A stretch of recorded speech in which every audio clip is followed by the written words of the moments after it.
კოლეგებო, მოგესალმებით. გთხოვთ კენჭი უყაროთ წარმოდგენილ დღის წესრიგს. დიდი მადლობა. დღეს ორი საკითხი გვაქვს გასახილველი. პირველი გახლავთ საქართველოს პარლამენტის წევრების მიერ საკანონმდებლო ინიციატივის წესით წარმოდგენილი საქართველოს კანონპროექტი ოფიციალური სტატისტიკის შესახებ საქართველოს კანონში ცვლილების შეტანის თაობაზე. მესამე მოსმენით გამოდის აღნიშნული კანონპროექტი მოხსენებელი საქართველოს პარლამენტის წევრი ლევან მაჭავარიანი. კანონ ლევან.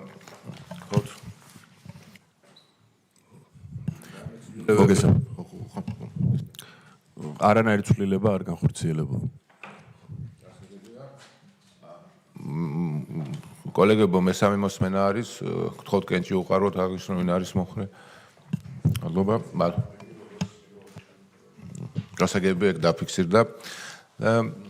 აღნიშნული საკითხი ამით დასრულდა. მეორე საკითხი გვაქვს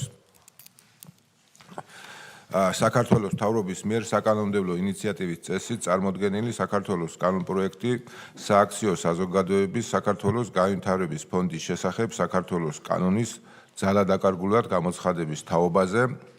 პირველი მოსმენით არის მოხსენებელი საქართველოს ეკონომიკისა და მდგრადი განვითარების მინისტრის მოადგილე ბატონი ვახტანგ ცინცაძე. ბატონო ვახტანგ, გისმენთ აღნიშნულ საკითხთან დაკავშირებით.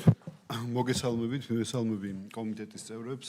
განსახილველად წარმოგიდგენთ სააქციო საზოგადოება საქართველოს განვითარების ფონდის კანონის ძალადაკარგულად გამოცხადების თაობაზე კანონპროექტს. წარმოდგენილი ცვლილება ერთის მხრივ ითვალისწინებს საქართველოს განვითარების შესახებ საქართველოს კანონის ძალადაკარგულად გამოცხადებას.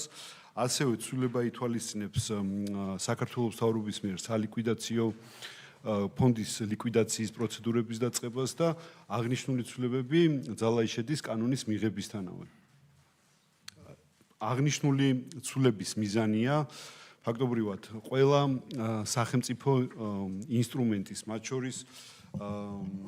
შორის ისეთი ინსტრუმენტების, რომელიც მცირე და საშუალო კომპანიების მხარდაჭერას უზრუნველყოფს და მათი კონკურენტუნარიანობის ზრდაზეა ორიენტირებული ამათი კონსოლიდაცია. აღნიშნული მიმართულების კონსოლიდაცია მოხდება დღეს მდგომარეობით აწარმოე საქართველოში სააგენტოს ფარგლებში, რომელიც სამომავლოდ კონცეპტუალურად უნდა გარდაიქმნას საქართველოს ეკონომიკური განვითარების ბანკად, რომელიც უპასუხებს დღეს საქართველოს ეკონომიკის და ზოგადად კომპანიების წინაშე არსებულ გამოწვევებს და ფაქტობრივად სრულყოფილად გაატარებს იმ ინტერესებს, რაც საქართველოს ეროვნული ინტერესების ფარგლებში ხვდება. ზოგადად აღნიშნული რეფორმის მიზანია ასევე იმ პროცესის გაგრძელება, რომელიც უკავშირდება სახელმწიფო საწარმოების ოპტიმიზაციის პროცესს და როგორც მოგეხსენებათ, მნიშვნელოვანი ნაბიჯები გადაიდგა ამ მიმართულებით. შესაბამისად, საბოლოოდ მოხდება სახელმწიფო ინსტრუმენტების კონსოლიდაცია და ზოგადად სახელმწიფო ინსტრუმენტების ეფექტიანობის ზრდა. მადლობთ კოლეგებო, კითხვები თუ გვაქვს აღნიშნულ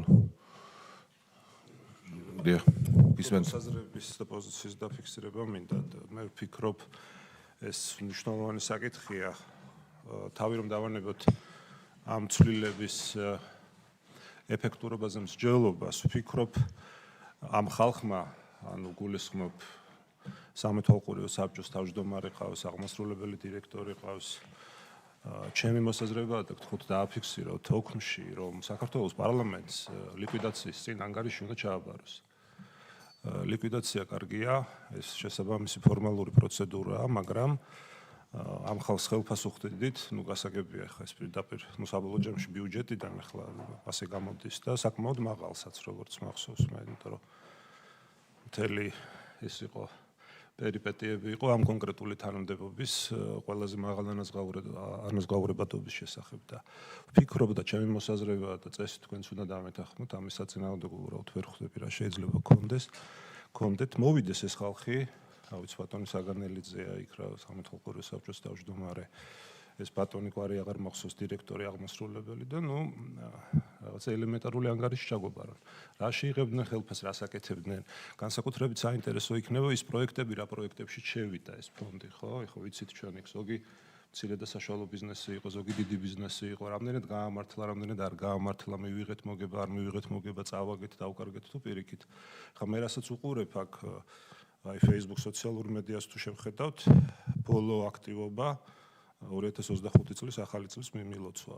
იმის მერე აბსოლუტურად არაფერი არ გაკეთებულა როგორც ჩანს, თორე სხვა შემთხვევაში Facebook გვერდზეც ფონდით ბევრი რამე გაკეთდა და ბევრი რამე წარმატებით გაკეთდა, ხო, მაგრამ სწორედ ამიტომ კარგი იქნებოდა რომ ეს ანგარიში მოგვესმინდა სანამ ლიკვიდაციაზე გავიდოდეთ. რეფორმის მიზანი არის, ფაქტიურად მიზანი არის, რომ შეიქმნას უფრო ეფექტური ინსტრუმენტი, უფრო დახვეწილი ინსტრუმენტი, რომელიც იქნება საქართველოს ეკონომიკური განვითარების ბანკი, რომელსაც საშუალება ექნება, რომ ჩვენ ეკონომიკაში სექტორულად მნიშვნელოვანი როლი ითამაშოს, რომ სექტორულად კონკრეტული სექტორის უფრო სწრაფად განვითარდეს, ბიზნეს და წარმოებას და ზოგადად ეკონომიკას ეფექტურად მოეხმაროს იქ, სადაც ჭირდება, იქნება ეს დიდი საშუალო თუ მცირე ბიზნესი და რა თქმა უნდა, ამ რეფორმის ფარგლებში ჩვენ გვექნება საშუალება, რომ მთლიანი ანგარიში მოვისმინოთ, ფონდის ლიკვიდაცია ესე ადვილი პროცესი არ არის, არის აქტივები, რომელიც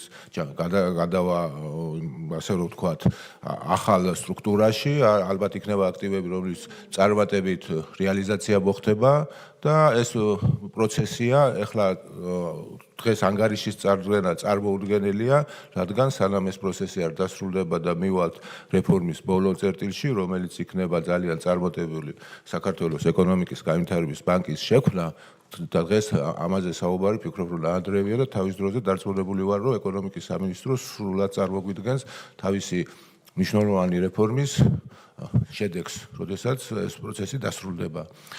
სხვა კითხვები ხომ არ გვაქვთ აღნიშნულთან დაკავშირებით?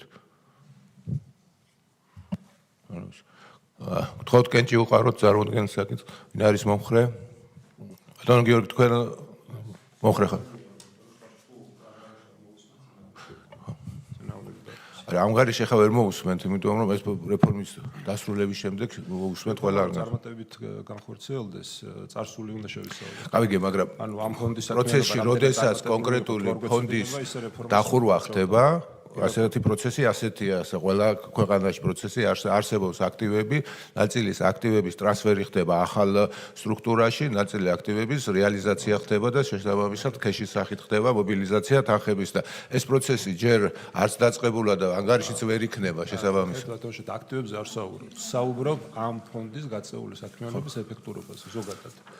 ხოდა ყოველი წლის ბოლოს ანგარიშს წარმოადგენს ფონდი, მე როგორც ვიცი, ასე არის და მომავალს არ ვაფასებთ, ეხლა არ ვჯეროთ ყოველ შემთხვევაში მომავალზე არც ავკარგიანობას ვაფასებთ.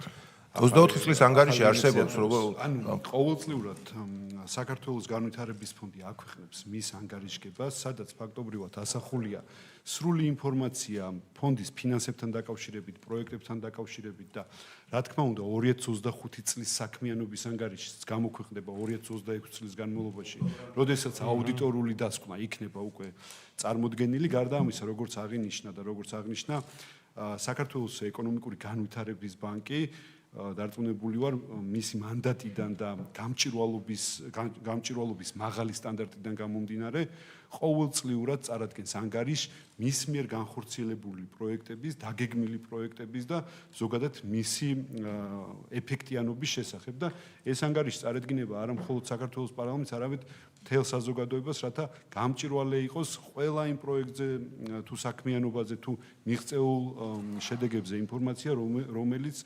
მათი მოღვაწეობის პერიოდში განხორციელდება.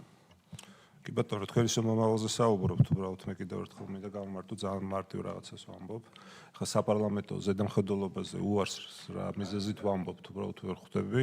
კარგი იქნებოდა ამ ფონდის სრული ანგარიშის, არა მხოლოდ ერთი წლის, არამედ როდის შეიქმნა თუ არ ვცდები 2011 წელს, ხო თუ არ ვცდები. თუ 12 წელს. ანუ 2012 წლიდან დღემდე რა პროექტები განახორციელა, რა პროექტებში შევიდა, რა პროექტები იყო წარმატებული, რა იყო წარუმატებელი, ამის მიზეზები და ასე შემდეგ. მე მგონი ამაში პრობლემური არაფერი არ უნდა იყოს. მით უფრო ხედავთ, რომ ბოლო წელი, ერთი წელი ფაქტიურად ეს ხალხი საერთოდ არაფერს არ აკეთებდა და ტყუილად იღებდა ხელფას. მათ სოციალური მედიის აქტივობას თუ დაუჯერებთ ყოველ შემთხვევაში. დაკომენტარებთ. ახალ წლის მილოცვიდან გამომდინარე თუ უყურებთ სოციალური მედიის აქტივობას, მე მგონია ძალიან ცდებით.